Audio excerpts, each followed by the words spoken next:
السلام علیکم ورحمۃ اللہ وبرکاتہ۔ الحمد للہ نحمده ونستعینه ونستغفره ونؤمن به ونتوکل علیہ ونعوذ باللہ من شرور انفسنا ومن سیئات اعمالنا، من يهده الله فلا مضل له ومن يضلل فلا هادي له، ونشهد أن لا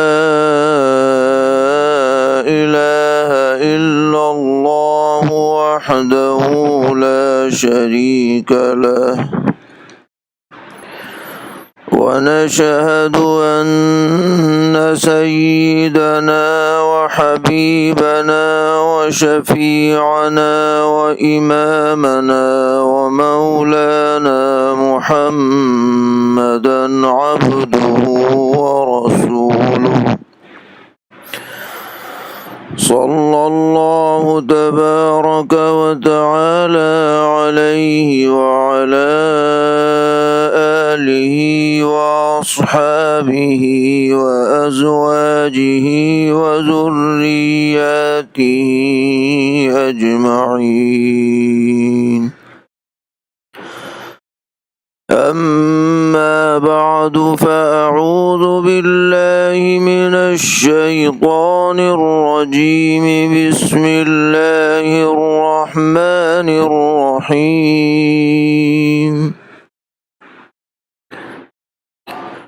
والعاديات ضبحا فالموريات قدحا فالمغيرات صبحا فأثرن به نقعا فوسطن به جمعا، إن الإنسان لربه لكنود، وإنه على ذلك لشهيد، وإنه لحب الخير لشديد، أفلا يعلم إذا بعثر ما في القبور وحصل ما في الصدور، إن ربهم بهم يومئذ لخبير،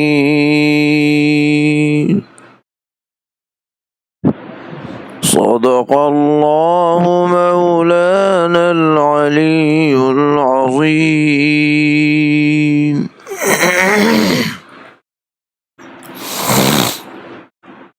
کل آپ کی خدمت میں سورہ زلزال کی تفسیر اور مختصر ترجمہ پیش کیا گیا تھا، اور آج سورہ عادیات کے بارے میں مختصر تشریح پیش کرنے کا ارادہ ہے، اور یہ آخر کی چھوٹی صورتیں زیادہ تر لوگوں کو زبانی یاد ہوتی ہیں اور اکثر انہیں نمازوں میں بھی پڑھا جاتا ہے، تو اگر ان کے معانی اور ان کے مطالب ہمارے ذہنوں میں رہیں پڑھتے وقت تو انشاءاللہ زیادہ فائدے کی امید ہے۔ اسی لیے ان صورتوں کی مختصر تفسیر بالترتیب آپ کی خدمت میں انشاءاللہ پیش کی جائے گی۔ یہ سورہ عادیات 11 چھوٹی آیتوں پر مشتمل ہے۔ اور زیادہ تر مفسرین کے نزدیک اس کا نزول مکہ معظمہ میں ہوا ہے، اگرچہ بعض حضرات نے اسے مدنی صورتوں میں بھی شامل فرمایا ہے۔ قرآن پاک میں اللہ تبارک و تعالی کا ایک خاص انداز ہے جو صرف اسی کو زیب دیتا ہے کہ کسی اہم مضمون کو بیان کرنے کے لیے مخلوقات کی قسم کھائی جاتی ہے، جیسے والتین والزیتون والضحی واللیل اذا سجا والشمس وضحاها۔ تو اللہ تبارک و تعالی اپنی قدرت کے اظہار کے لیے اور اپنے پیغام کو مؤکد فرمانے کے لیے اپنی ہی مخلوقات کی قسم پیش فرماتے ہیں، لیکن کسی مخلوق کے لیے یہ جائز نہیں ہے کہ وہ غیر اللہ کی قسم کھائے۔ اللہ تبارک و تعالی کا یہ قسمیں کھانا اپنے اندر ایک نصیحت اور عبرت بھی رکھتا ہے۔ چنانچہ جہاں پر بھی جو قسمیہ کلمات استعمال ہوئے ہیں تو حضرات مفسرین نے مضمون کی مناسبت سے ان کی حکمتیں بھی بیان فرمائی ہیں۔ اس صورت میں یعنی سورہ عادیات میں اللہ تبارک و تعالی نے گھوڑوں کی قسم کھائی ہے، گھوڑوں کی، اور یہ گھوڑا اللہ تعالی کی ایک بے نظیر مخلوق ہے۔ عام جانوروں میں بھی اس جانور کو بہت سی امتیازی خوبیاں اور کمالات حاصل ہیں۔ ان خوبیوں کے اندر دو چیزیں تو بالکل نمایاں ہیں۔ ایک تو یہ کہ گھوڑا اپنے مالک کا بہت زیادہ وفادار جانور ہے، مالک کے حکم کی تعمیل میں اپنی جان جوکھم میں ڈالنے کے لیے تیار رہتا ہے۔ مالک کا اشارہ ملتے ہی جو بھی حکم ہوتا ہے فوری طور پر اس کی تعمیل بجا لاتا ہے۔ اور دوسری اس کی خوبی جو بہت زیادہ ممتاز ہے وہ اس کی محنت ہے۔ ایسا محنتی جانور اور پھرتیلا جانور اور سخت مشقت کا عادی جانور اس کے علاوہ ملنا مشکل ہے۔ اسی لیے سرور عالم حضرت محمد مصطفیٰ صلی اللہ تعالی علیہ وسلم نے فرمایا کہ گھوڑے کی پیشانی پر خیر باندھ دی گئی ہے قیامت تک کے لیے۔ تو اس جانور میں اللہ تعالیٰ نے خیر رکھی ہے، برکت رکھی ہے۔ خاص طور پر جو جنگی مہمات ہیں، فوجی سرگرمیاں ہیں، ان کے اندر تو گھوڑوں کی بہت ہی زیادہ اہمیت ہے۔ چنانچہ آج دنیا جانتی ہے کہ فوجی اسباب اور آلات کیسے کیسے عظیم الشان بنا لیے گئے ہیں۔ ٹینک ہیں، بختر بند گاڑیاں ہیں، اور ہوائی جہاز ہیں اور نہ جانے کیا کیا نئی ایجادات ہیں، لیکن دنیا کی کوئی فوج چاہے وہ کتنی ہی آلات سے لیس کیوں نہ ہو، آج کی تاریخ میں گھوڑوں سے مستغنی نہیں ہے۔ جہاں سارے آلات جواب دے جاتے ہیں، وہاں یہ جانور معاون بنتا ہے اور بڑی سے بڑی مہم کو سر کرنے کے لیے اپنی قربانیاں پیش کرتا ہے۔ جنگل بیابان ہو، ندی نالے ہوں، پہاڑ ہو، ناہموار زمین ہو، انسان کی بنائی ہوئی گاڑیاں فیل ہو جاتی ہیں، لیکن یہ گھوڑا اس وقت بھی واحد سہارا بنتا ہے فوجیوں کے لیے، اور بڑی سے بڑی مشکل کو آسان کرنے کا ذریعہ یہ بن جاتا ہے۔ چنانچہ آج دنیا کی جتنی بھی بڑی سے بڑی فوجیں ہیں، ان میں گھوڑے پالے جاتے ہیں، ان کی پرورش کی جاتی ہے، بلکہ یہ دیکھا جائے تو غلط نہ ہوگا کہ اچھے گھوڑے آج کل فوجی ہی علاقوں میں ملتے ہیں اور فوج کے زیر سایہ ان کی پرورش کی جاتی ہے۔ تو اللہ تبارک و تعالی نے بھی ان گھوڑوں کو یہاں پر اپنی بات کو مؤکد کرنے کے لیے بطور قسم استعمال فرمایا ہے،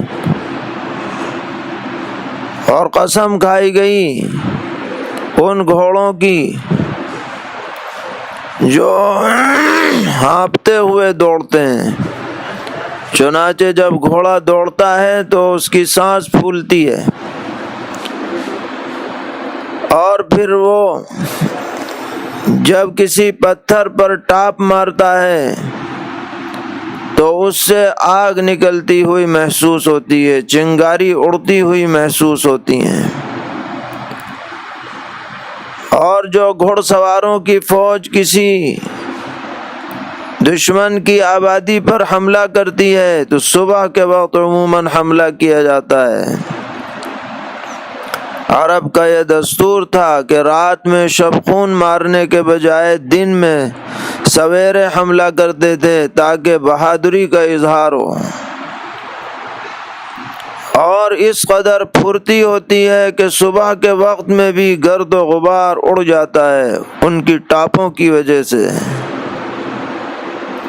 اور پھر یہ گھوڑے اپنے سواروں کے ہلکے سے اشارے سے دشمن کی فوج میں بے خوف و خطر گھس جاتے ہیں اور ان کو نقصان پہنچانے میں کوئی کسر نہیں چھوڑتے۔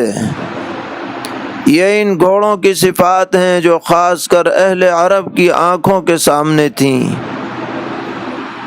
کہ یہ جانور جو انسانوں کی طرح عقل نہیں رکھتا، اسے انسانوں کی طرح قوت گویائی عطا نہیں ہے، انسانوں کی دیگر صفات اس کے اندر نہیں ہیں، لیکن جو مالک اسے تھوڑا بہت چارہ کھلا دیتا ہے، کچھ اس کی مدد کر دیتا ہے، تو وہ بالکل اپنے مالک کا فرما بردار گویا کہ غلام بن جاتا ہے۔ اس جانور کا تو یہ حال ہے، لیکن انسان کا حال یہ ہے کہ وہ اپنے مالک اور اپنے خالق اور اپنے رب کی نعمتوں کا ناشکرہ ہے، حالانکہ ذرا سا بھی اگر وہ غور کرے تو اسے خود پتہ چل جائے گا کہ اس سے کتنی ناشکریاں دن رات ہو رہی ہیں، شکر نہیں بجا لاتا، پریشانی آتی ہے تو شکوہ تو ضرور کرتا ہے، لیکن جب نعمتیں عطا ہوتی ہیں ان پر شکر کے لیے اس کے پاس الفاظ نہیں ہیں، اس کا دل شکر سے معمور نہیں رہتا۔ زیادہ تر انسانوں کا یہی حال ہے۔ اور دوسری بات یہ ہے کہ انسانوں کی اکثریت مال و دولت کی محبت میں شدید انداز میں مبتلا ہے۔ مال کی ایسی چاہت عام طور پر انسانوں کے دل میں ہوتی ہے کہ مال کے حصول کے جذبے میں اپنے رب کی ہدایات کو انسان فراموش کر دیتا ہے۔ یہ محبت اللہ تعالیٰ کو بالکل پسند نہیں ہے۔ مال ہے، ضرورت کی چیز ہے، ضرورت کے لیے کمانا کوئی منع نہیں ہے، خرچ کرنا بھی منع نہیں ہے، جمع کرنا بھی منع نہیں ہے، لیکن اس سے ایسا دل لگائے کہ اللہ کے حقوق کو اور حدود کو فراموش کر دے، یہ ممنوع ہے۔ اگر کسی کے دل میں مال کی اتنی محبت سرایت کر جائے کہ وہ اللہ کے احکامات کو پس پش ڈال دے مال کے لیے، تو یہ ساری برائیوں کی جڑ اور بنیاد ہے، رأس کل خطیئۃ۔ اس لیے اللہ تبارک و تعالی نے ہمیں آئینہ دکھایا ہے۔ گھوڑوں سے سبق حاصل کرو کہ وہ ذرا سی توجہ سے اور انسان کی طرف سے عنایت کے بدلے میں اپنی جان جوخم میں ڈال دیتا ہے، ہر قربانی دینے کو تیار رہتا ہے۔ تمہیں تو ہم نے اشرف المخلوقات بنایا، تمام مخلوقات میں سب سے زیادہ عزت اور شرافت اور خوبیاں اور کمالات عطا کیے، تمہیں یہ بات سمجھ میں نہیں آتی؟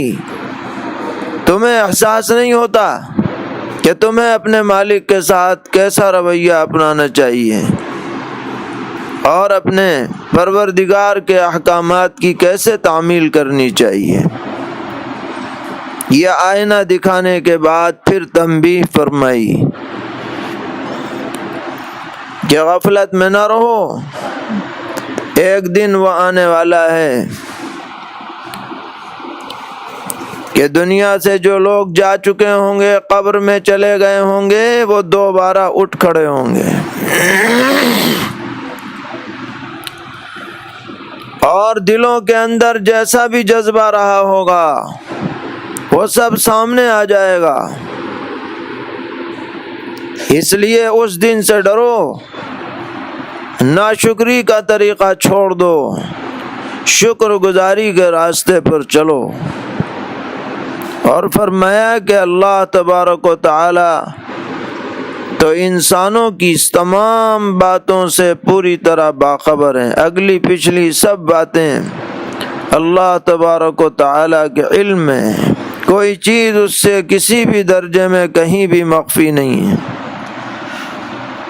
تو بہت ہی زبردست نصیحت ہے اس کے اندر، سمجھنے والوں کے لیے، غور کرنے والوں کے لیے، اپنا جائزہ لینے والوں کے لیے، گویا کہ ایک آئینہ ہمارے سامنے کر دیا گیا کہ اس میں اپنا چہرہ دیکھو، کہیں ایسا تو نہیں کہ شکر گزاری کے معاملے میں ایک جانور تم سے آگے نہ بڑھ گیا ہو۔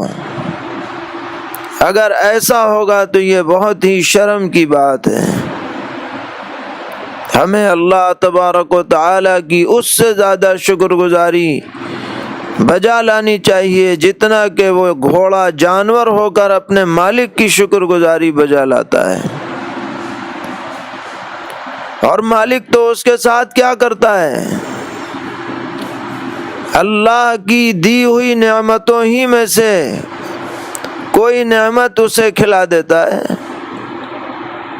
پیدا انسان کچھ نہیں کرتا، پیدا تو اللہ تعالیٰ فرماتے ہیں۔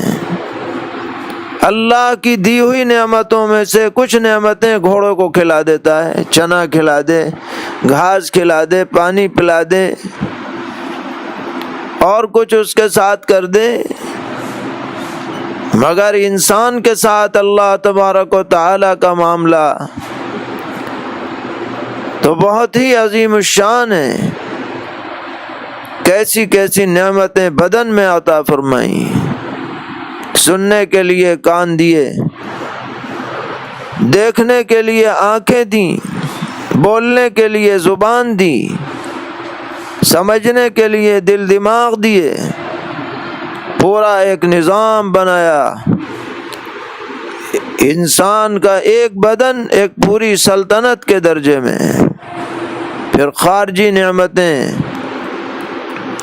ہوا دی، پانی دیا، کھیتیاں اگوائیں، پھل فروٹ عطا کیے، اور گننا چاہے آدمی تو گن نہیں سکتا، اتنا نعمتوں کا ذخیرہ اور انبار ہے جس سے ہر آدمی ہر وقت فیض یاب ہو رہا ہے۔ اس کے باوجود اللہ کا شکر نہ بجا لائے، اس کے فرائض کو انجام نہ دے، اس کے حکم کی تعمیل نہ کرے، اس سے بڑی بے شرمی کی بات اور کیا ہو سکتی ہے؟ اور عام طور پر اس ناشکری کا سبب وہ دنیا کی محبت ہوتی ہے، اس لیے اس کی بھی مذمت کی گئی۔ بقدر ضرورت دنیا یہ کوئی ناپسندیدہ نہیں، لیکن اس میں دل اٹکانا کہ اس کی وجہ سے آدمی ناشکرہ بن جائے، ناقدرہ بن جائے، یہ بات ہرگز منظور نہیں ہے۔ فرمایا وَالْعَادِيَاتِ ضَبْحًا فَالْمُورِيَاتِ قَدْحًا فَالْمُغِيرَاتِ صُبْحًا۔ قسم ہے ان گھوڑوں کی جو ہانپتے ہوئے دوڑتے ہیں، پھر ٹاپ مار کر آگ جھاڑتے ہیں، پھر صبح کے وقت حملہ کرتے ہیں۔ فَأَثَرْنَ بِهِ نَقْعًا فَوَسَطْنَ بِهِ جَمْعًا۔ پھر اس میں گرد اٹھانے والے ہیں، اور پھر فوج میں گھس جانے والے ہیں۔ یہ قسمیں کھائیں ان کی صفات بیان کرتے ہوئے۔ اب اصل بات بیان کرنی ہے، وہ یہ کہ ان الانسان لربه لکنود۔ بے شک آدمی اپنے رب کا بڑا ناشکرہ ہے۔ وَإِنَّهُ عَلَى ذَلِكَ لَشَهِيدٌ۔ اور اس کو خود بھی اس کی خبر ہے، جب گریبان میں جھانکے گا تو بات سامنے آ جائے گی۔ وَإِنَّهُ لِحُبِّ الْخَيْرِ لَشَدِيدٌ۔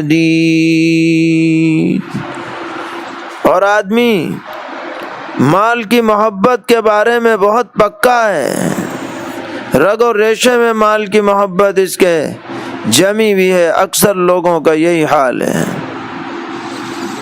أَفَلَا يَعْلَمُ إِذَا بُعْثِرَ مَا فِي الْقُبُورِ وَحُصِّلَ مَا فِي الصُّدُورِ۔ کیا اسے پتہ نہیں ہے اس وقت کے بارے میں جب جتنے بھی مردے ہیں وہ قبروں سے اٹھائے جائیں گے، اور جو کچھ بھی دلوں کے اندر ہے وہ سب ظاہر کر دیا جائے گا۔ ان ربهم بهم يومئذ لخبير۔ بے شک ان کے رب کو ان کی اس دن سب خبر ہے، سارا کچا چٹھا سامنے آ جائے گا، کسی کی بھی کوئی بات مخفی نہ ہے نہ رہے گی۔ اس لیے عقل مندی کی بات یہ ہے کہ آدمی شکر گزاری کے راستے پر چلے، دنیا میں رہ کر دنیا حاصل کرے، مگر اللہ تعالیٰ کی بتائی ہوئی حدود کے اندر مال کمائے تو کوئی حرج کی بات نہیں۔ دکان ہو، تجارت ہو، فیکٹری ہو، دیگر کاروبار ہو، ہر چیز کے بارے میں شریعت کی رہنمائیاں موجود ہیں۔ حلال طریقے کو استعمال کرے، حرام سے بچے، اور پریشانی کی حالت ہو یا آرام کی حالت ہو، ہر حالت میں اللہ کا شکر بجا لائے۔ زبان پر ہر وقت شکوے کے کلمات نہ رہیں، جو نعمتیں اللہ نے دے رکھی ہیں ان پر شکر گزاری کرے، جس حالت میں بھی ہو۔ جب آدمی غور کرے گا تو سمجھ جائے گا کہ وقتی طور پر کوئی پریشانی ہو سکتی ہے، مگر نعمتوں کا تسلسل پھر بھی باقی رہتا ہے، اس پریشانی میں بھی کچھ نعمتیں نظر آ جاتی ہیں آدمی کو۔ خاص طور پر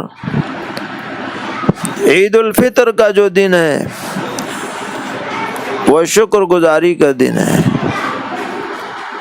اللہ تبارک و تعالی نے ایک مہینے کے روزے رکھنے کی توفیق عطا فرمائی، رمضان المبارک میں اپنی رحمتوں سے سرفراز فرمایا، قرآن پاک کی تلاوت کی توفیق عطا فرمائی، صدقہ خیرات کی توفیق عطا فرمائی، معتکفین کو اعتکاف کی سعادت سے نوازا، امت کو شب قدر سے نوازا۔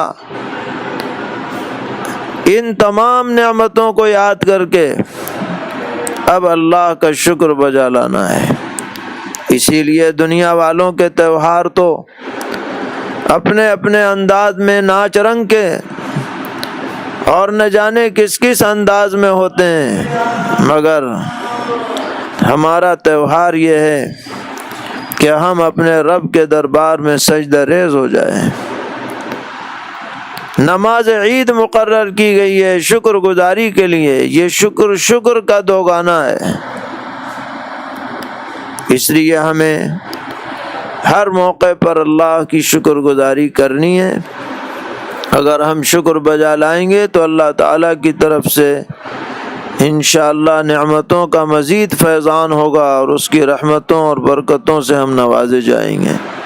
اللہ تعالیٰ پوری امت کے لیے اس عید کو خیر و برکت اور رحمت کا ذریعہ بنائے، خوف کے ماحول کو امن کے ماحول میں مبدل فرمائے، ہر قسم کی وبائی بیماریوں سے پوری امت کی انسانیت کی حفاظت فرمائے۔ وصلی اللہ تعالی علی خیر خلقہ محمد وآلہ وصحبہ اجمعین برحمتک یا ارحم الراحمین۔